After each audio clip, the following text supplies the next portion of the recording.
Welcome back, everyone. I'm Shortcut Shari, and it's another Tip Tuesday. We're continuing our series of using Copilot to help us plan a trip for a conference. We have a small group going to a conference in June in Chicago, and we need to figure out what we need to get done between now and when we leave for the conference.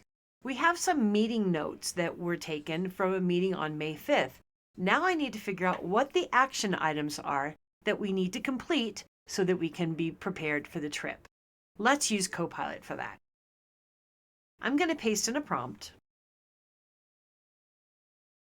And the prompt is review these meeting notes and create a table of action items. Include columns for task, owner, due date, priority, and any open questions. Let's go ahead and see what Copilot has to say.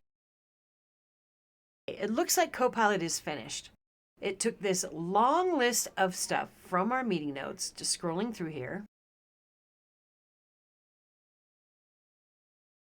And now it's broken it down into action items.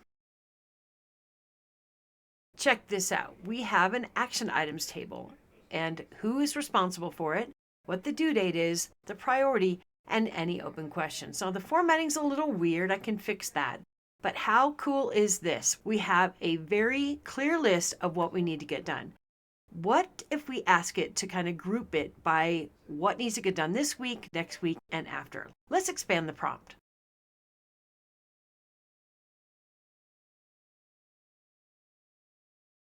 I've now asked Copilot to group these action items by what needs to be done this week, next week, and before the trip. Let's give it some time to think and see what it comes up with.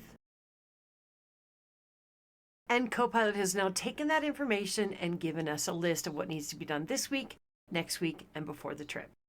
Thank you, Copilot, because that would have taken me a whole lot more time than it did to type the prompts.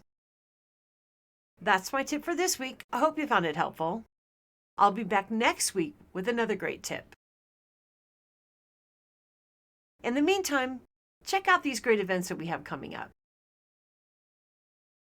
And until next time, I'm Shortcut Shari, and it's my job to make your job easier.